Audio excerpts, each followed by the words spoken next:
उज्जैन में आज आंधी तूफान और बारिश का कहर देखने को मिला।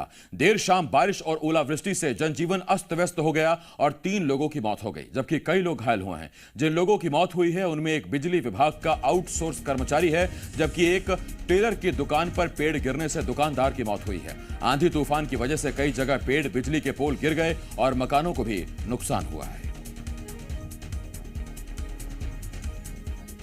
13 मरीज आए हैं जिनको चोट लगी है।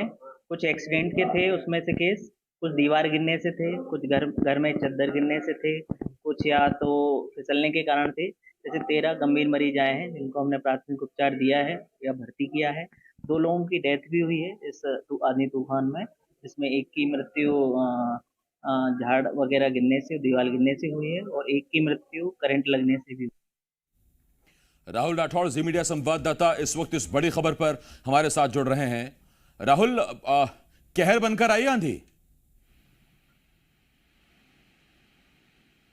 देखिए, बिल्कुल एक कहर ही इसे मानेंगे, क्योंकि बड़ा दुखद आज का दिन रहा और 13 से अधिक लोग इसमें शहरी क्षेत्र में ही, अगर आंकड़ा देखें तो शहरी क्षेत्र का ही 13 से अधिक लोगों का है। ग्रामीण क्षेत्रों में भी कई लोगों को चोटें आई है, कहीं के मकान गिरे हैं, पेड़ गिरने से लोग दब गए हैं, कहीं के वाहन क्षतिग्रस्त हुए हैं। देखिए, सबसे बड़ी जनहानि भी यहाँ उज्जैन जिले में देखने को मिली है। 3 लोगों की मौत हुई है। एक आउटसोर्स कर्मचारी है, उसकी करंट लगने से मौत हुई है। एक की पेड़ गिरने के कारण दबने से मौत हुई है। तो एक नागदा तहसील में मकान की दीवार गिरने से उसकी मौत हुई है। तो 3 लोगों की टोटल मौत हुई है, 13 से अधिक लोग घायल हैं। आज का दिन सुबह से ही आंधी तूफान का रहा और महाकाल लोक की भी तस्वीरें हमने देखी। वहां पर भी कई सारी प्रतिमाएं जो है वो तहस नहस हो गई। इसके अलावा शहर में कई घुमटियां, ठेले और तमाम तरह की जो है आज तबाही देखने को मिली है। आसिफ जी, बिल्कुल। और उधर प्राकृतिक आपदा का सीएम शिवराज ने संज्ञान लिया। राहुल, आप बने रहे हमारे साथ। फोन पर सीएम शिवराज सिंह चौहान ने उज्जैन कलेक्टर से बात की है, उज्जैन संभाग के कमिश्नर से भी उन्होंने फोन पर बात की है। तूफान से हुए नुकसान की जानकारी सीएम ने ली है, अधिकारियों से सीएम शिवराज ने जानकारी ली है। तो कलेक्टर से बात की है सीएम ने, और इधर राहुल राठौड़ हमारे साथ लगातार जुड़े हुए हैं उज्जैन से। राहुल, एक सवाल और भी है, किस किस इलाके में ज्यादा प्रभाव रहा उज्जैन में? देखिए, उज्जैन की शहरी क्षेत्र में सबसे ज्यादा जो है आंधी तूफान से लोग प्रभावित हुए हैं। जनजीवन पूरी तरह से शहरी क्षेत्र में ज्यादा अस्त व्यस्त हुआ है, क्योंकि हर एक गली मोहल्ले में कहीं पेड़ गिरे हैं, कहीं वाहन क्षतिग्रस्त हुए हैं। तो कई सारे चद्दर वगैरह की वजह से जो आंधी तूफान की वजह से उड़ने लगे, तो उसकी वजह से लोग चोटिल हुए। तो शहरी क्षेत्र में ज्यादा इसका असर देखने को मिला है। हालांकि जिन लोगों की मृत्यु हुई है उसमें 4-4 लाख का मुआवजा, जो आर्थिक सहायता है, वो जगदीश देवड़ा जो प्रभारी मंत्री हैं उनके द्वारा स्वीकृत किया गया है और उनको आर्थिक रूप से जो है मदद दी जाएगी।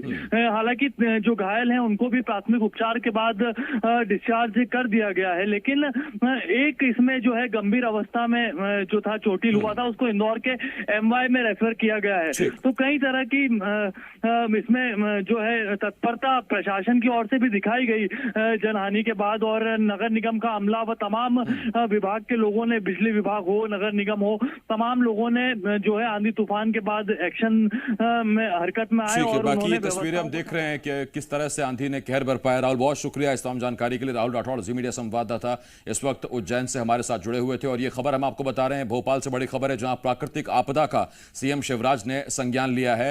आकाश द्विवेदी, जी मीडिया संवाददाता, इस वक्त इस बड़ी खबर पर हमारे साथ जुड़ रहे हैं। आकाश, सीएम ने बात की है कलेक्टर से, कमिश्नर से, क्या निर्देश दिए सीएम ने? देखिए, मुख्यमंत्री शिवराज सिंह चौहान ने सभी व्यवस्थाओं को दुरुस्त करने के निर्देश दिए हैं। दरअसल महाकाल लोक को लेकर जिस तरीके से जो प्राकृतिक आपदा हुई, इसके बाद सियासत देखने को मिली। कुल यहाँ पर 155 प्रतिमाएं हैं, जिनमें से 3 प्रतिमाओं के खंडित होने की सूचना है, और ये सभी डिफेक्टेड लाइबिलिटी पीरियड के तहत कॉन्ट्रैक्ट द्वारा नई स्थापित की जाएंगी, यानी कि जो कॉन्ट्रैक्टर उसके द्वारा तीनों प्रतिमाएं नहीं लगाई जाएंगी। और सीएम ने ये कहा है कि जो प्राकृतिक आपदा की स्थिति है, ऐसे में आंधी तूफान में 3 लोगों की मौत भी हो गई है, लेकिन जो घायल हैं उनके साथ कांग्रेस खड़ी होने के बजाय इस पूरे मामले पर सियासत करी और भ्रम फैलाने की कोशिश कर। इस तरीके से आंधी तूफान जैसे हालत मालवा क्षेत्र में बनी, उसके बाद देखिए 3 लोगों की मौत की भी खबर है, जबकि 2 घायल है और महाकाल लोक पे जो प्रतिमाएं लगाई गई थी वो भी खंडित हुई हैं। तो निश्चित तौर पर इस प्राकृतिक आपदा पर जिस तरीके से सियासत शुरू हुई, उस पर भी मुख्यमंत्री शिवराज सिंह चौहान तंज कसते हुए नजर आए। बहुत धन्यवाद आकाश, आपका इस तमाम जानकारी के लिए। आकाश द्विवेदी, जी मीडिया संवाददाता भोपाल से इस बड़ी खबर पर हमारे साथ जुड़े हुए थे।